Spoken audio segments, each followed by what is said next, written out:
गुरु प्यारी साध संगत जी, राधा स्वामी।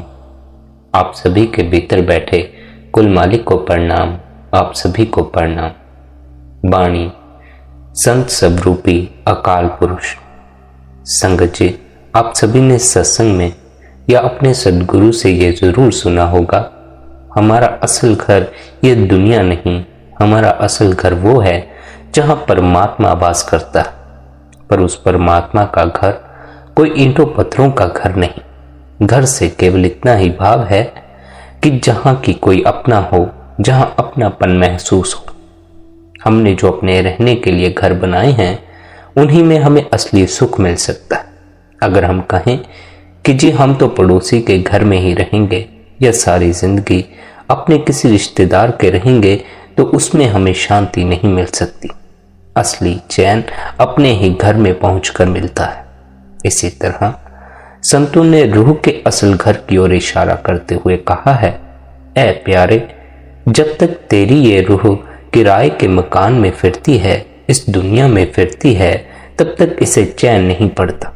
पर जब रूह अपने असल घर की ओर रुख करती है, कमाई करके, यात्रा करके अपने असल घर पहुंचती है, इसे चैन पड़ जाता है। और ख्याल रहे, अगर आप अपने जीवन की इस एक कमी को पूरा नहीं करेंगे तो आप बाकी कुछ भी करते रहें, आपको सदा अपनी जिंदगी बड़ी मुश्किलों और बड़े बोझ से भरी हुई लगेगी। यह कमी धन से पूरी नहीं की जा सकती, भोजन, पानी, रोटी, मकान से पूरी नहीं की जा सकती, क्योंकि ये सब शरीर की जरूरतें हैं। संत मत में हम आत्मा की प्यास की बात करते हैं। शरीर की जरूरत हर जीव को अपने आप ही पूरी करनी पड़ती है।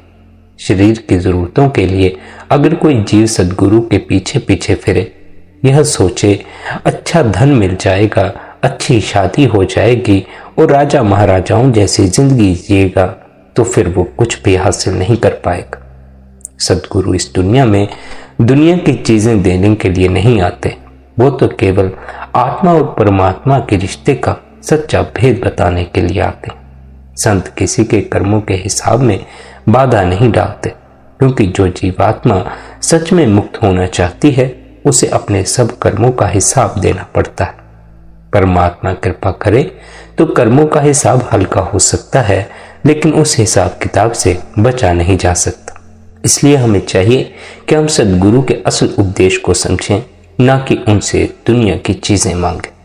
उनका असल उपदेश आत्मा की प्यास का है। हमें उनसे आत्मा की उन्नति और आत्मा के परमात्मा से मिलाप के बारे में ही पूछना चाहिए। लेकिन हम अपनी सामाजिक परेशानियां लेकर सद्गुरु के पास चले जाते। सामाजिक परेशानियों का कोई हल नहीं है। जब तक जियोगे कोई ना कोई मुश्किल पड़ी ही रहेगी। साधारण जीव की तो बात छोड़ो, जिन्हें हम संत महात्मा का दर्जा देते हैं, जिन्हें हम मालिक का रूप कहते हैं, उन संत महात्माओं ने भी इस दुनिया में कष्ट ही पाए हैं, दुख ही पाए हैं। पर यहाँ ये बात ख्याल रहे, हमारी जिंदगी में बाहर तो परेशानी है ही, भीतर भी हम परेशान हैं। भीतर हमारा चित्त भी घबराया हुआ है, हम डरे हुए हैं। लेकिन संत महात्मा जिन्होंने नाम से लिप जोड़ ली, मालिक का रूप हो गए, उनकी देह पर कितनी ही परेशानी आई हो, लेकिन उनके भीतर परम शांति सदा ही बनी रहती है। इसलिए इतिहास में जितने संतों को सजा दी गई, बुरी से बुरी सजा दी गई, उन्होंने सजा देने वाले से कुछ नहीं कहा, बल्कि उन संतों ने परमात्मा से उनका भी भला ही मांगा। हमारी कोई खाल उतार दे तो हम तो कितनी ही बद्दुआएं दें, कितनी ही गालियां निकालें, पर संत हर परिस्थिति में शांत बने रहते, और ये शांति अपने भीतर की गहराई में उतरकर पैदा होती है। इसलिए संत बार बार समझाते हैं, ऐ प्यारे, ये दुनिया का शोर शराबा चलता ही रहेगा, यहाँ कुछ ना कुछ उलझने आती ही रहेंगी।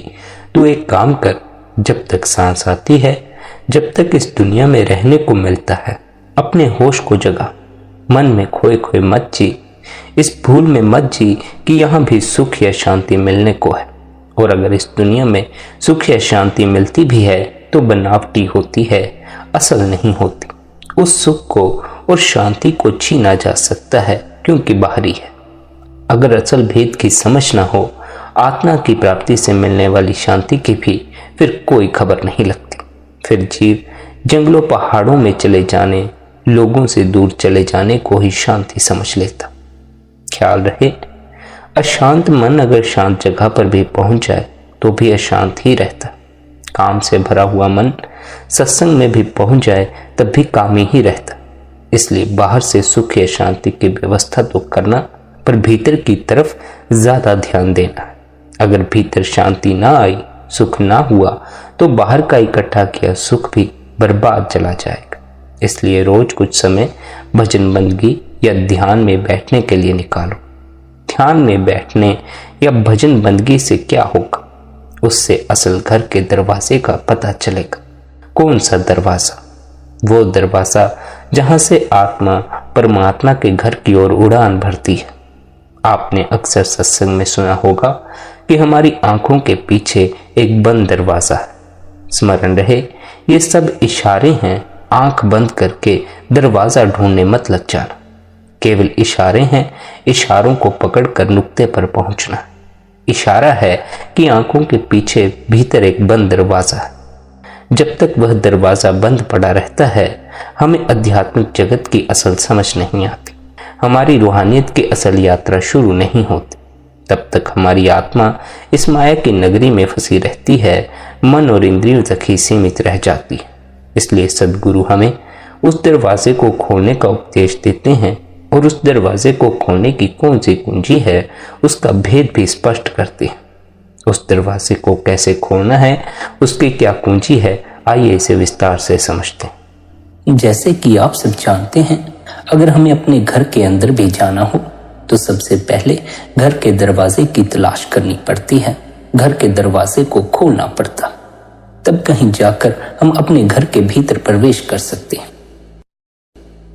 इसी तरह निजघर का भी एक दरवाजा है। पहले तो हमें उस दरवाजे की खबर होनी चाहिए कि वह दरवाजा है कहाँ। फिर हमें उस दरवाजे को खोलने के लिए उपाय करना पड़ता।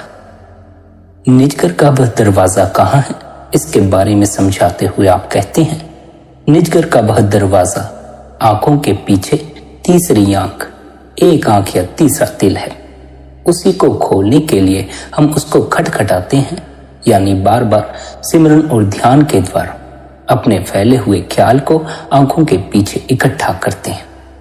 जब बार बार खटखटाने से, सिमरन और ध्यान से हमारा ख्याल इकट्ठा हो जाता है, तब उस घर का दरवाजा खुल जाता है, यानी हमारे निज घर का दरवाजा खुल जाता है। जब हम अपने ख्याल को वहां जाकर शब्द के साथ जोड़ते हैं तो शब्द का मार्ग खुल जाता है। उसके द्वारा हम वापस जाकर परमात्मा से मिलाप कर सकते हैं।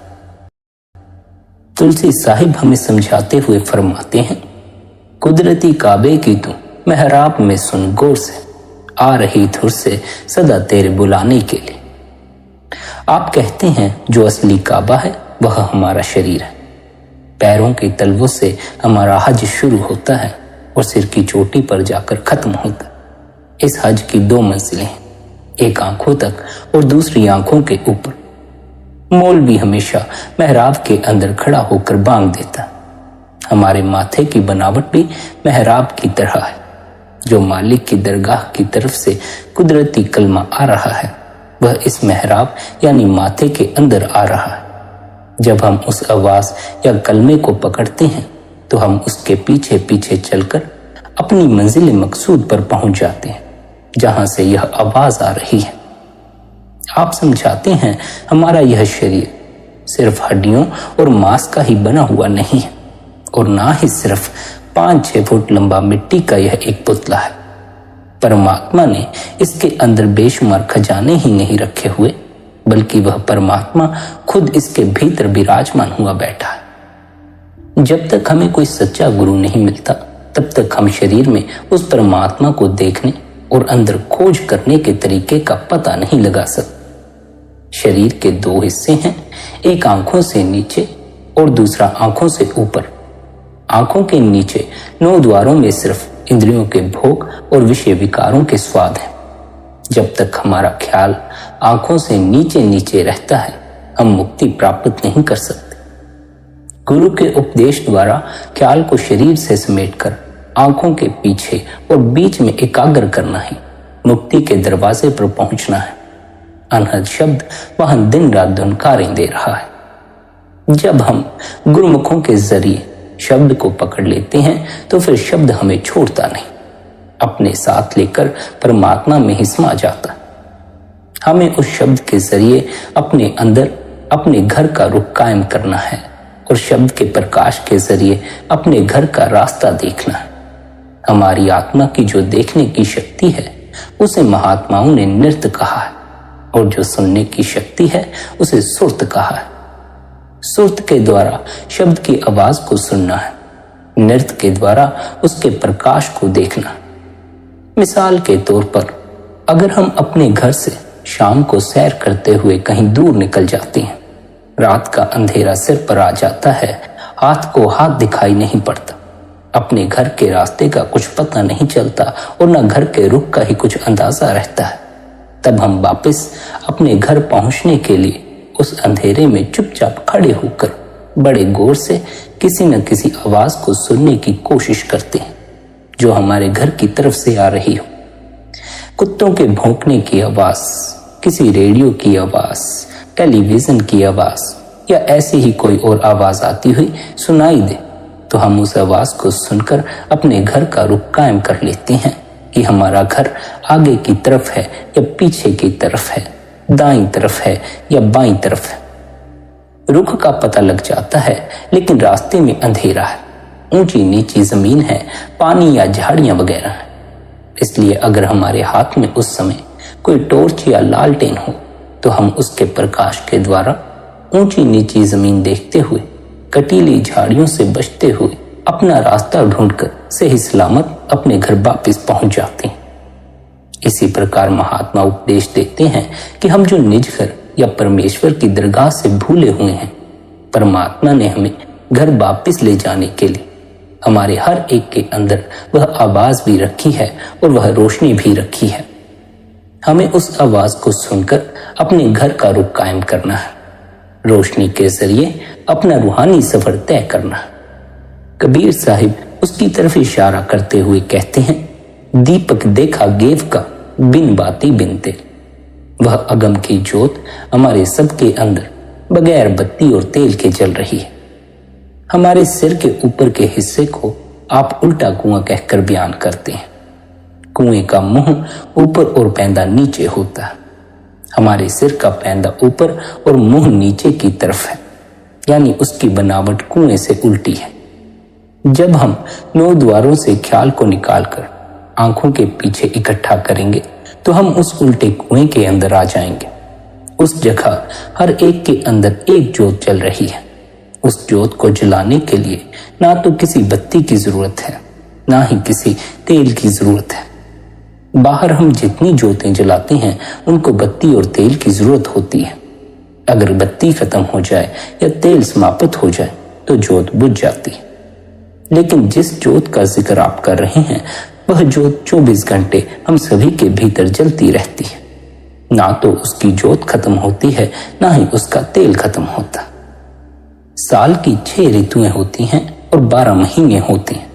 वह ज्योत हर ऋतु, हर महीने और हर मनुष्य के अंदर जल रही है। अगर हम अपनी तवज्जो 9 द्वारों से समेटकर आंखों के पीछे इकट्ठी कर लें, हम द्वैत से निकलकर एकता में आ जाते हैं और उस ज्योत के दर्शन करने के काबिल हो जाते हैं।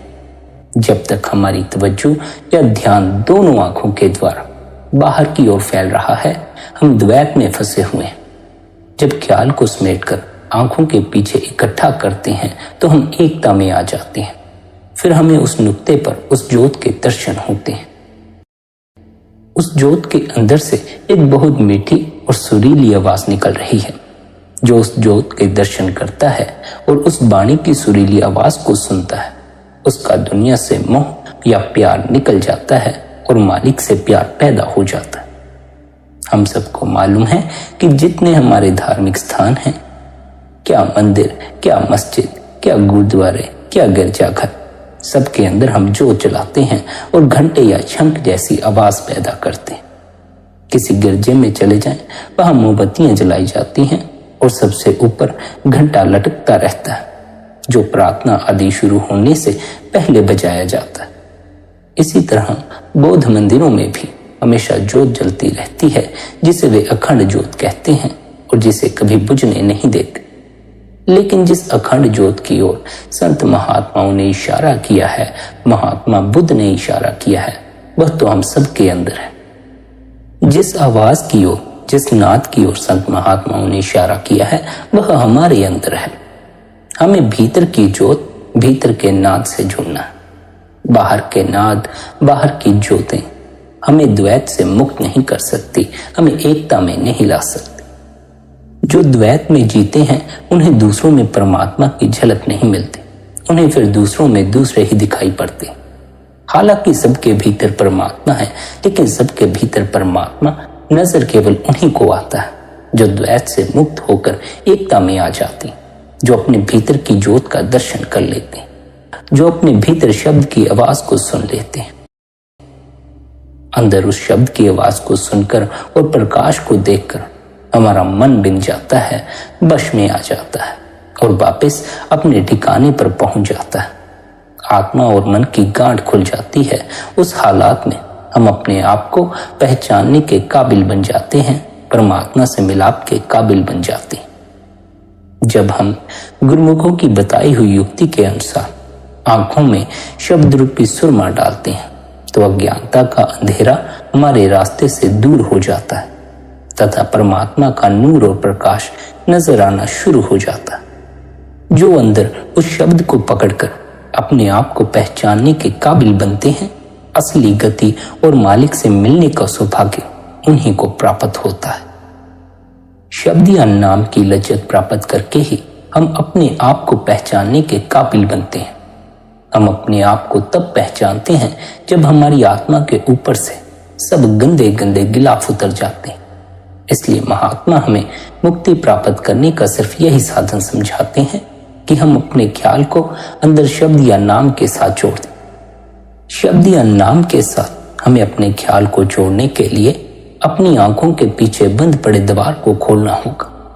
निरंतर हमें भजन सिमरन द्वारा, ध्यान द्वारा भीतर बंद पड़े द्वार पर चोट करनी होगी। निरंतर की गई चोट द्वारा हमारा शब्द से मिलाप हो जाता है, हमें शब्द की धुन सुनाई पड़ना शुरू हो जाती। यही कारण है कि सद्गुरु हमें बार बार उपदेश करते हैं, बार बार यह समझाते हैं कि अपने ख्याल को आंखों के पीछे इकट्ठा करो, हर रोज ध्यान करो, हर रोज भजन सिमरन में बैठो। जिस परमात्मा ने हमें पैदा किया है, नाम की दौलत, शब्द की दौलत उसने हमारे लिए हमारे अंदर रखकर उसका भेद संतों के हवाले कर दिया। इसलिए जब हमें कोई संत, कोई सद्गुरु भीतर अपने ख्याल को इकट्ठा करने का उपदेश देता है, तो हमें उनके उपदेश की पालना करनी चाहिए। जब कोई सद्गुरु हमें कहता है निरंतर ध्यान में बैठो, तो हमें निरंतर ध्यान में बैठना चाहिए, निरंतर भजन में बैठना चाहिए। सद्गुरु हमारे भले के लिए ही कहते हैं। सद्गुरु शब्द है और शब्द ही सद्गुरु है। उस शब्द के अंदर ही असली अमृत है। सद्गुरु अपने शिष्यों को हमेशा उस शब्द का ही उपदेश देते हैं। शिष्य उनके आदेश पर चलकर अपने ख्याल को शब्द से जोड़ सकता है, लेकिन मुक्ति केवल देहदारी गुरु ही दे सकता है। हमें अपने गुरु के उपदेश की पालना करनी होगी, उनसे लिए हुए अभ्यास पर निरंतर अमल करना होगा। हम इंसान हैं, इसलिए कोई इंसान ही हमारा गुरु हो सकता है, जिससे हम सब कुछ पूछ सकें, बोल सकें, जिससे प्यार कर सकें और जो हमारे अंदर उस शब्द की धारा को प्रकट कर सके। बेशक गुजरे हुए महात्मा पूर्ण थे और जो उनकी संगत में आए उनको फायदा पहुंचा, लेकिन आज ना तो वे महात्मा हैं और ना ही वे आज किसी की आत्मा को शब्द से मिला सकते हैं। इसलिए आज हमें किसी जीवित पूर्ण सद्गुरु को खोजना होगा। किसी जीवित पूर्ण सद्गुरु से अभ्यास की युक्ति लेनी होगी, नाम की युक्ति लेनी होगी, ताकि हम भी अपने भीतर नाम की खोज कर सकें और नाम से जुड़ सकें। जिन्हें तो पूर्ण सद्गुरु द्वारा भीतर नाम से जुड़ने के लिए अभ्यास की युक्ति मिल चुकी है, उन्हें निरंतर अभ्यास करना चाहिए। जिन्हें अभी पूर्ण सद्गुरु द्वारा अभ्यास की युक्ति नहीं मिली है, उन्हें पूर्ण सद्गुरु की खोज जारी रखनी चाहिए। यदि किसी के भीतर रूहानियत के प्रति सच्ची लगन हो, तो एक ना एक दिन परमात्मा उसका मिलाप किसी पूर्ण सद्गुरु से अवश्य करवा देता है और उसे भी पूर्ण सद्गुरु द्वारा नाम का अभ्यास दिलवा देता है। सच्चे और पूरे गुरु दो प्रकार के होते हैं। एक तो वे जो सीधे सचखंड से आते हैं और जन्म से ही संत होते हैं। दूसरे वे जो शब्द का अभ्यास करके अपने गुरु की दया मेहर से सचखंड तक पहुंच जाते हैं और अपनी जिंदगी में ही संत बन जाते हैं। जब हम सद्गुरु की शरण प्राप्त करते हैं तो वे हमें नाम देकर बेफिक्र नहीं हो जाते, बल्कि हमें दुर्धाम पहुंचाने के जिम्मेदार होते हैं और हमें दुर्धाम पहुंचाकर ही मानते हैं, फिर चाहे इस प्रक्रिया में कितने ही जन्म क्यों न लग जाए। अबल तो इस प्रक्रिया को पूरा होने में एक ही क्षण लगता है, पर यदि हमारे भीतर कोई संसारिक मोह हो, संसारिक लगाव हो, तो यह प्रक्रिया जन्मों जन्मों तक चलती रहती। हमारा मोह ही हमें संसार से जोड़े रखता। सद्गुरु द्वारा दिया हुआ अभ्यास हमें संसारिक मोह से ऊपर उठाता। हम यदि निरंतर अभ्यास करें, निरंतर भजन सिमरन करें, निरंतर ध्यान में बैठें, तो हमारे भीतर से संसार का मोह निकल जाएगा और परमात्मा का प्यार पैदा हो जाएगा। फिर हमें जन्मों जन्मों तक इस संसार में भटकने की आवश्यकता नहीं रह जाएगी। फिर हम एक ही क्षण में उस परमात्मा में समाने के योग्य हो सकते हैं। शब्द या नाम की कमाई के सिवाय और कोई उपाय और कोई तरीका नहीं जिससे हम देह के बंधनों से छुटकारा प्राप्त कर सकते हैं, इस संसार के मुंह से ऊपर उठ सकते हैं, इस संसार के जेलखाने से छुटकारा पा सकते हैं।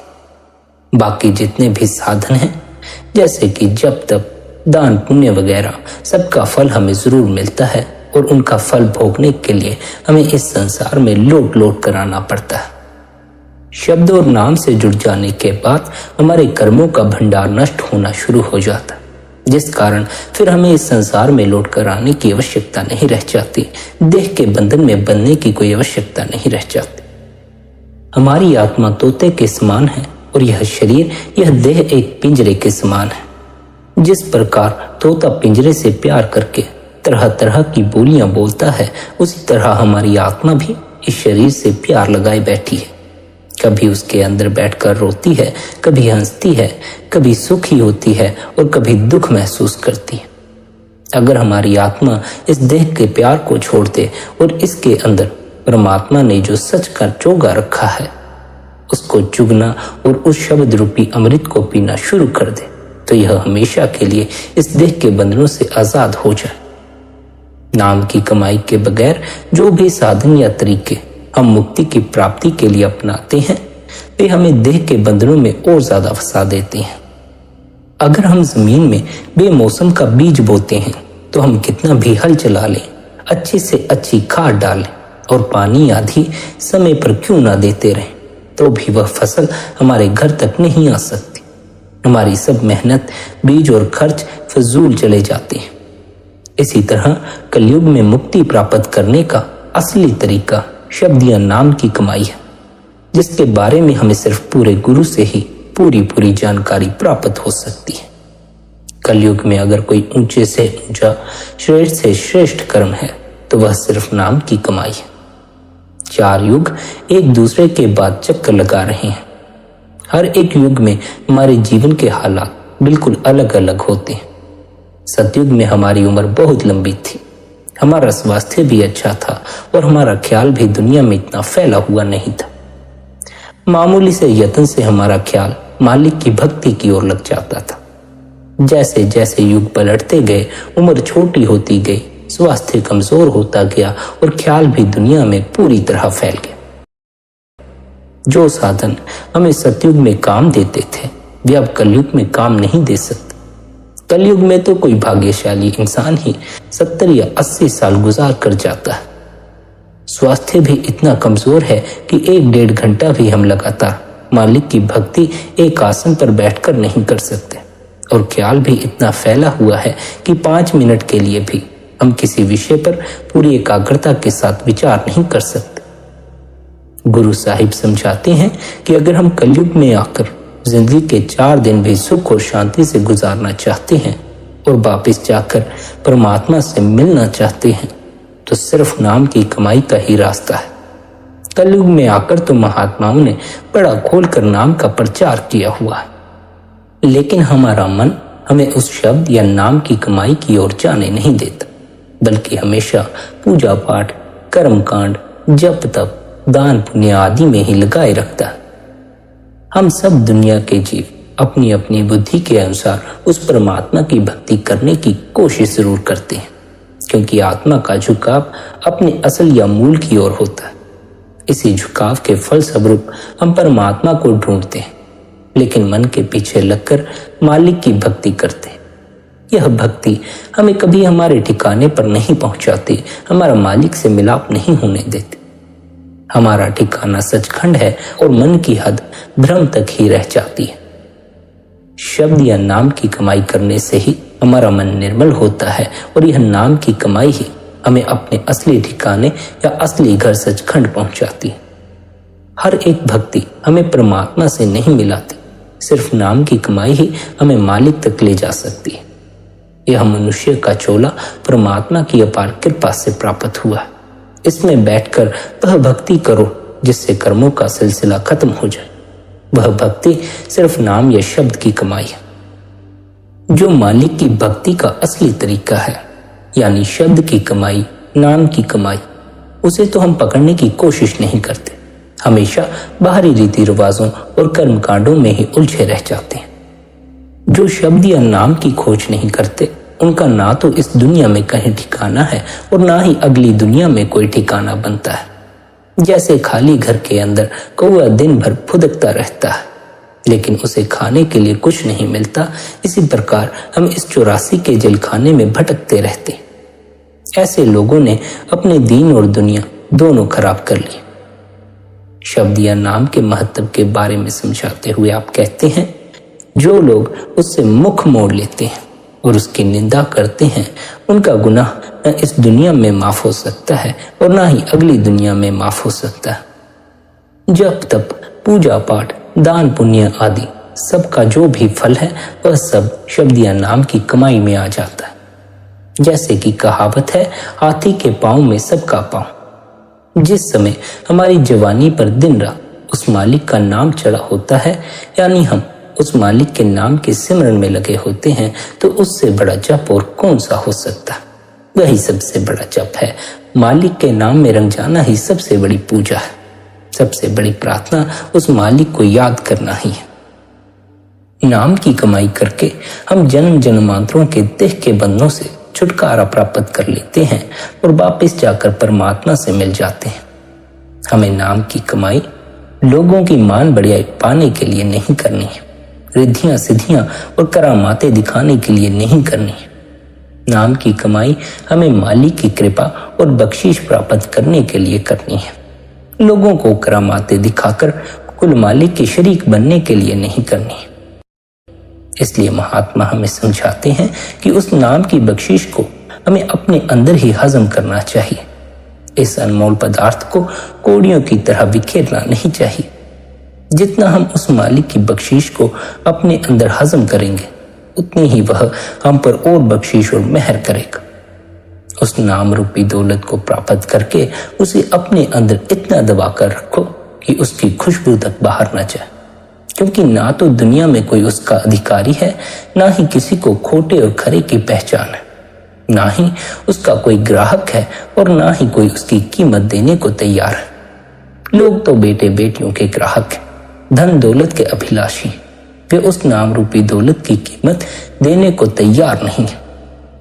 उसकी कीमत क्या देनी पड़ती है, इसके बारे में समझाते हुए आप कहते हैं, अपने आप को ही मालिक के हवाले करना पड़ता है। जिस हालत में भी वह मालिक रखे, उसी हालत में रहते हुए नाम की कमाई करनी पड़ती है। उस मालिक के भाने उसकी रजा में रहना पड़ता। हमने दुनिया के सब रसायनों को देख लिया, मगर नाम के बराबर कोई रसायन नहीं है।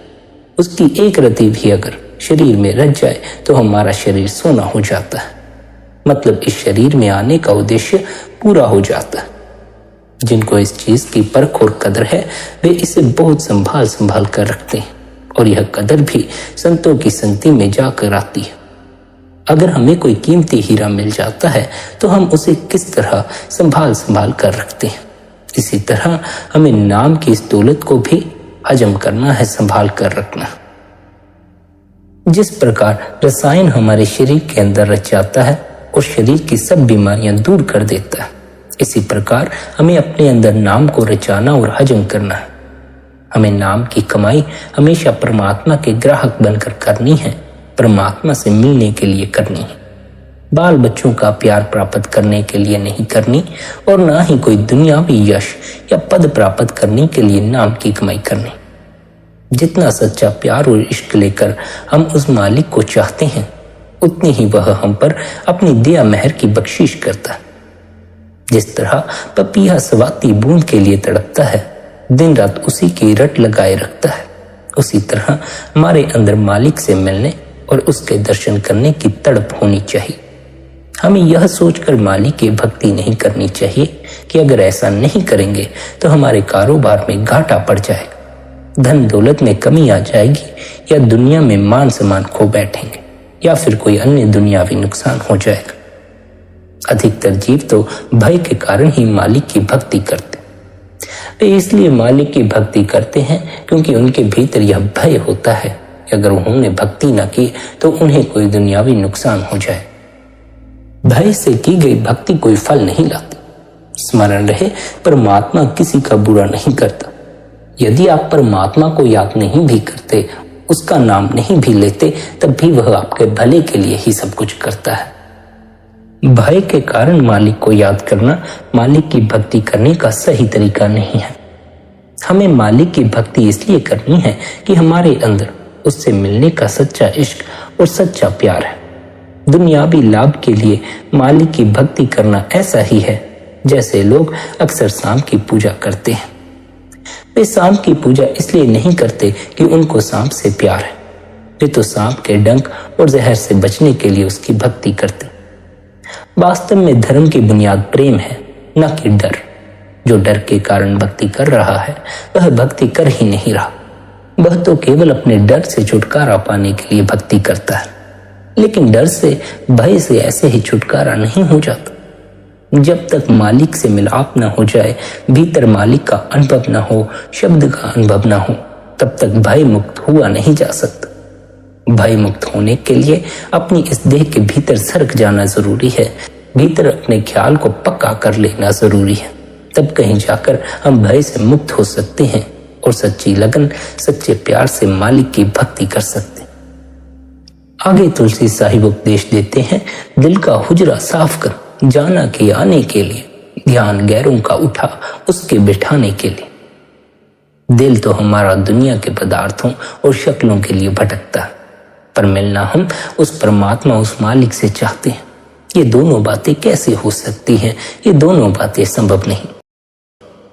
मन तो एक ही है, उसे चाहे दुनिया के प्यार में लगा लें, चाहे मालिक की भक्ति में लगा लें।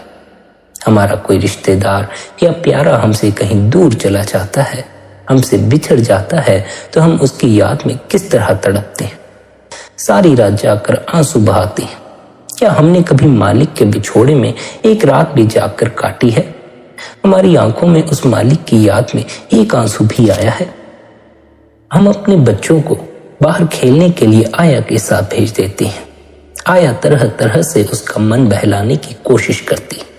कभी उसे मीठी मीठी बातें सुनाती है, कभी मिठाई देती है, कभी खिलौनों से दिल बहलाती है। लेकिन फिर भी अगर बच्चा माता पिता के लिए रोना शुरू कर देता है और आया के किसी भी खिलौने से उसका मन नहीं बहलता, तो फिर माता पिता भी उसकी तड़प बर्दाश्त नहीं कर सकते, फौरन जाकर बच्चे को छाती से लगा लेते हैं। इसी प्रकार जब तक हम उस मालिक की रचना के साथ ही मोह या प्यार किए बैठे हैं, अपने मन को इसी में उलझाए बैठे हैं, तो हम इस रचना का ही हिस्सा बने रहते हैं। तब तक हम मालिक को अपनी ओर खींचने में समर्थ नहीं। जब हम अपने ख्याल को इस रचना से निकालकर पूरी तरह से मालिक की ओर लगा देते हैं, तब वह भी दया मेहर करके हमें अपने साथ मिला लेता है। जो मालिक के ग्राहक या प्यारे बनकर उसकी भक्ति करते हैं, वे मालिक को ही पा लेते हैं। इसलिए हमें दुनिया की इच्छाओं और तृष्णाओं को छोड़कर उस परमात्मा की भक्ति करनी चाहिए। नाम रूपी दौलत या धन को पाना इतना आसान नहीं। जितना कि लोग आमतौर पर समझ लेते हैं।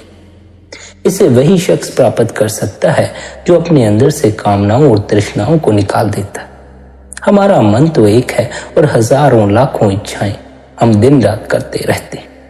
पिछली इच्छाएं और तृष्णाएं पूरी नहीं होती कि मन और नई इच्छाएं पैदा करना शुरू कर देता। जो इच्छाएं हमारी मर्जी के अनुसार पूरी नहीं होती वे हमारे लिए दुख का कारण बन जाती हैं। जब हमारे मन की यह हालत है तो परमात्मा हमारे अंदर कैसे बस सकता है?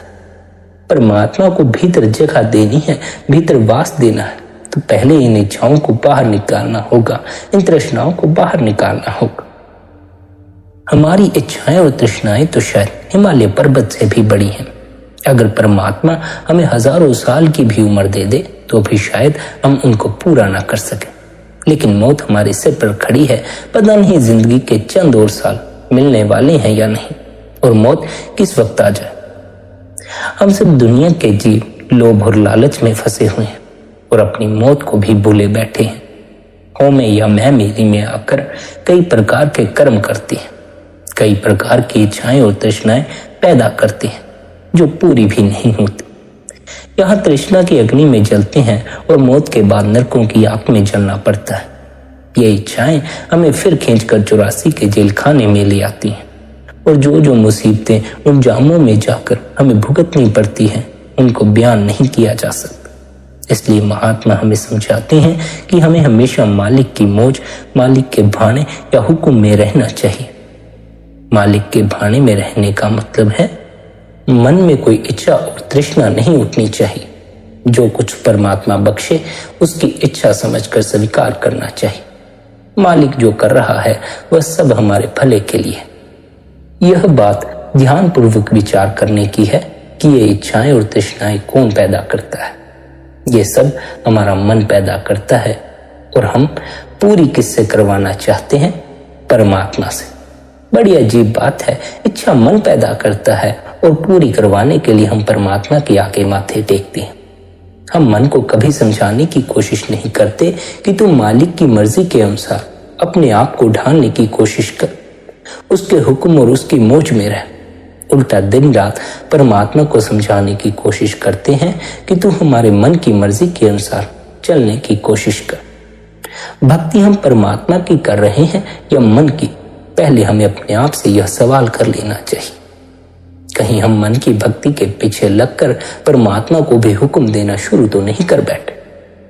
अगर हम परमात्मा को हुक्म दे रहे हैं तब फिर हमारे हाथ में दुख के अलावा कुछ भी नहीं लगने वाला। हमें तो परमात्मा के हुक्म में रहना। हम मन के पीछे लगकर परमात्मा को ही हुक्म देने लग जाते। भाने में ही सुख और शांति है और अंत में मालिक हमारी सहायता करता है। इसलिए हमें मालिक के भाने, मालिक की रजा में रहना चाहिए, ना कि इस मन के पीछे लग जाना चाहिए। हम तो परमात्मा को ही हुक्म देने लग जाते हैं, हमें यह दे दे, हमें वह दे दे। हम तो चाहते हैं हमें सब कुछ ही मिल जाए। आप समझाते हैं कि दुनिया में हम खाली हाथ ही पैदा हुए हैं और खाली हाथ ही यहाँ से चले जाएं। ना कोई आज तक यहाँ कुछ साथ लेकर आया है और ना ही कभी कोई चीज अपने साथ ले जा सका। हमारा शरीर भी कागज की पुड़िया के समान है। कागज की पुड़िया पर जरा सा पानी गिरे तो वह गल जाती है। इसी तरह हमारे शरीर को भी मौत के बाद अग्नि या मिट्टी के स्पुर्द हो जाना। अगर मालिक की भक्ति नहीं करेंगे तो आखिर मौत के समय पछताना पड़ेगा। अगर यह दुनिया की धन दौलत किसी के साथ जा सकती है तो दुनिया के लोग अब तक इसे साथ ले गए होते और हमारे लिए पीछे अब तक कुछ भी नहीं बचा होता। लेकिन यहाँ से कोई कुछ नहीं ले जा सकता, इसलिए यहाँ की चीजें उस परमात्मा से मांगने का कोई फायदा नहीं। अगर उस परमात्मा से कुछ मांगना ही है तो उस परमात्मा से उसे ही मांग लो। अगर वह परमात्मा मिल जाए तो सब मिल जाता है। लेकिन हम परमात्मा से केवल वही चीजें मांगते हैं जो यहाँ इस संसार में ही रह जाने वाली हैं। जो चीजें यही रह जाने वाली हैं उनके साथ हम इतना प्यार करते हैं, उनको प्राप्त करने के लिए हम दिन रात भटकते फिरते हैं, अपनी हालत भी खराब कर लेते हैं और अपना जन्म भी बर्बाद कर बैठते। जो चीजें पाप किए बिना प्राप्त नहीं होती और मरने पर साथ नहीं जाती उस पर हम जान देते हैं, और जो चीज वास्तव में हमारी अपनी है जिसे हमें अपनी बनाना चाहिए, उसके बारे में हम कभी सोचते तक नहीं। आप कहते हैं दुनिया की नाशवान धन दौलत और पदार्थों को प्राप्त करने की कोशिश ना करो, बल्कि उस नाम की दौलत को प्राप्त करो जो कभी नष्ट नहीं होती। नाम की दौलत ही एकमात्र दौलत है जो मरकर भी साथ जा सकती है, उसे अपने साथ मरने के बाद भी ले जा सकते हैं। बाकी सब इस संसार ने जो इकट्ठा किया यहीं छोड़ जाना होगा। बड़ी मुश्किल से हमें यह मनुष्य का जामा मिला, लेकिन यहाँ इस जामे में आकर मन के अधीन होकर हम इंद्रियों के भोगों में फंसे बैठे, इस दुनिया से प्यार किए बैठे हैं, यहाँ के पदार्थों से प्यार किए बैठे हैं। जितना भी हमारा दुनिया से ताल्लुक या संबंध है सब हमारे शरीर के जरिए है। जब तक हम शरीर में बैठे हैं हमें ये यार दोस्त, रिश्तेदार, भाई बहन, दुनिया की धन दौलत, कौम, मुल्क वगैरह सब अपने ही नजर आते हैं, या कम से कम हम इन्हें अपना बनाने की कोशिश जरूर करते हैं। जिस समय शरीर से हमारा साथ छूट जाता है इन सब चीजों से भी संबंध टूट जाता है। हमें चाहिए कि जब तक परमात्मा ने इस शरीर में बैठने का हमें मौका दिया हुआ है इससे काम ले लें, इसका लाभ उठा लें। इसमें बैठकर ना तो इसे इतना दुख देना है कि मालिक की भक्ति ही ना हो सके, और ना ही इसे इतना सुख और आराम में रखना है कि हमारा ख्याल ऐशो इशरत की ओर चला जाए। मालिक की भक्ति ही हमारा असली काम है और हमें इस देह के जरिए वही करना है। इस मनुष्य के जामे द्वारा हमें मालिक की भक्ति ही करनी है। हमारा शरीर काल का पिंजरा है, किराए का मकान है। जितने सांस मालिक ने हमें बख्शे हैं उनको भुगतने के बाद इसे छोड़ जाना होगा। यह शरीर कभी किसी का साथ नहीं देता। बड़े बड़े राजा, महाराजा, बादशाह, सुल्तान, शासक, तानाशाह जिनसे दुनिया थर थर कांपती थी, आज उनकी कब्रों को हम किस तरह नफरत भरी निगाह से देखते हैं। कभी हमारी कब्रों को भी लोग इसी तरह से देखेंगे। लोगों की हड्डियां हमारे पैरों के नीचे आकर रो दी जा रही हैं। किसी दिन हमारी हड्डियां भी औरों के पैरों के नीचे आकर रो दी जाएंगी। लोगों की खाक उड़कर आज हमारी आंखों में पड़ रही है, किसी दिन हमारी खाक उड़कर लोगों की आंखों में पड़ेगी। इसलिए महात्मा हमें गफलत की नींद से बेदार करते हैं कि उस समय को अपनी आंखों के सामने रखो जब कोई भी चीज तुम्हारी मदद नहीं करेगी। यह भाई बहन, रिश्तेदार, मित्र सब हमारे आसपास ही बैठे रह जाते हैं। इन्हें यह भी नहीं पता चलता कि मौत के फरिश्ते किस समय और किस रास्ते से आकर हमें पकड़कर अपने साथ ले गए। हमारे रिश्तेदार और सगे संबंधी रोने धोने के सिवाय और कुछ नहीं कर सकते। वे हमारी कोई सहायता नहीं कर सकते। उन सब के साथ हमारा केवल लेन देन का संबंध है, गर्जों का प्यार है। कोई पत्नी बनकर आ गया है, कोई पति और बाल बच्चे बनकर आ गया। उनसे हमारा जो भी हिसाब किताब होता है उसके पूरा हो जाने पर कभी वे हमें छोड़कर चले जाते हैं और कभी हम उनको छोड़कर चले जाते हैं। जिस तरह एक रंगमंच पर हर एक एक्टर अपना अपना पार्ट अदा करता है, कोई राजा का, कोई रानी का, कोई शत्रु का, कोई साथी का, इसी तरह यह दुनिया भी एक बहुत बड़ी स्टेज है और हम सब दुनिया के जीव यहाँ अपने अपने कर्मों के अनुसार अपना अपना पार्ट अदा कर रहे हैं। असल में हमारा किसी के साथ कोई भी रिश्ता या संबंध नहीं है। जिस तरह नाटक के समाप्त हो जाने पर स्टेज से उतरने के बाद ना कोई राजा होता है ना कोई रानी होती है, उसी तरह इस देह को छोड़ने के बाद हमारा भी किसी से कोई संबंध नहीं रहता। जिस समय किसी को मौत आती है उसके रिश्तेदार रोते हैं, लेकिन जिस जगह जाकर वह फिर जन्म लेता है वहां खुशियां मनाई जाती हैं। आत्मा पिछले रिश्तेदारों का गम करे या अगले रिश्तेदारों के साथ खुशी मनाए। आज जब हम पिछले जन्मों के रिश्तेदारों को बिल्कुल भूले बैठे हैं तो जिनके लिए हम आज भटकते फिरते हैं, तरसते और तड़पते हैं, उनको अगले जन्म में हम कहाँ याद रखने वाले हैं, उनको भी भूल ही जाएंगे। माता पिता को भी हमारा साथ छोड़ देना है। जो कुछ भी हम दुनिया में देख रहे हैं इसे भी हमारे साथ नहीं जाना है। हमारे रिश्तेदार भी रोगी हैं यानी नाशवान हैं। यहाँ तक कि जिस शरीर में हम बैठे हुए हैं, जिससे इतना प्यार रखते हैं और जिसके श्रृंगार में हम न जाने क्या क्या करते हैं, वह भी यहीं रह जाता है, वह भी हमारे साथ नहीं जाने वाला। कोई भी रिश्तेदार मौत के समय काम नहीं आता, अपनी यह देह तक काम नहीं आते। जिस प्रकार एक तालाब में कितना भी पानी क्यों ना भरा हो, उसमें एक नल लगाकर खोल दें तो पूरा तालाब खाली हो जाता है, इसी प्रकार हमारा यह शरीर सांसों का भंडार है। जब तक हमें सांस आ रही है, हम किस तरह इस दुनिया में एक दूसरे के लिए भाग दौड़ कर रहे हैं। दुनिया में अपने पेट के लिए और लोगों के लिए हम क्या नहीं करते, लेकिन हम उस समय को भूल जाते हैं जिस समय यह सांसों का भंडार समाप्त हो जाएगा। लोग हमारी मौत पर इकट्ठे होकर इस शरीर को, जिससे हम इतना प्यार करते हैं, या तो अग्नि के स्पुर्द कर देंगे या मिट्टी में दफना देंगे। इसलिए सभी संत महात्माओं ने हमें बार बार उपदेश दिया है कि इस मनुष्य देह का लाभ उठाओ, इसमें बैठकर मालिक की भक्ति करो, नाम से अपनी लिफ्ट को जोड़ो, दुनिया से अपने प्यार को ऊपर उठाओ। दुनिया के प्यार में पड़े रहे तो अंत समय बड़ा पछताओगे, क्योंकि साथ कुछ नहीं जाएगा, और साथ ना जाने का जो दुख है वह बड़ा ही ज्यादा दुख होगा। समझो, अगर आज जो धन आपने इकट्ठा कर लिया है, कल कोई लूट कर ले जाए तो कितनी पीड़ा होगी। मौत के समय तो सब कुछ ही लुट जाता है, सब कुछ छीन लिया जाता है, कुछ भी पास नहीं रहता, देह तक पास नहीं रहती। जिस देह में बैठकर हम धन कमाते हैं, लोगों से संबंध बनाते हैं, यह देह ही पास नहीं रहती।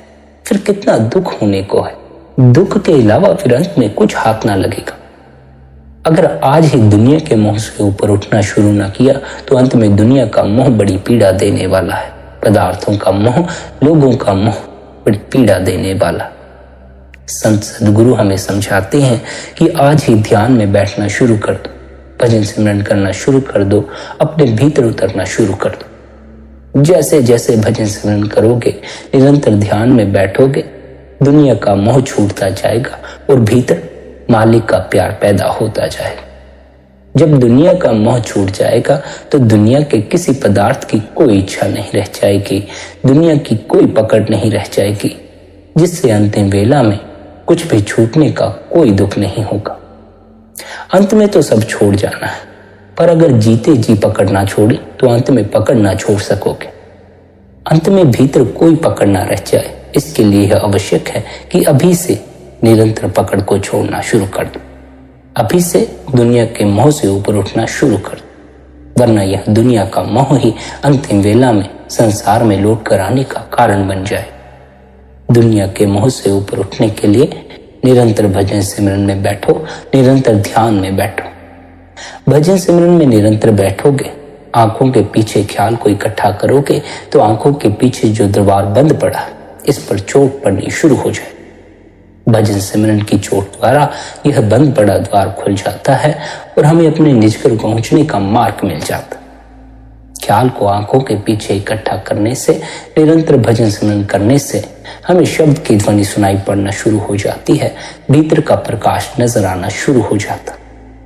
वह शब्द, वह प्रकाश हमें मालिक से जोड़ देता है, हमें मालिक में समा देता। जो मालिक में समा जाते हैं उनका ही मनुष्य जन्म सफल हो पाता है। जो मालिक में नहीं समा पाते, मालिक से जुड़ते नहीं, वे अपने इस मनुष्य जन्म के दुर्लभ अवसर को खो बैठते।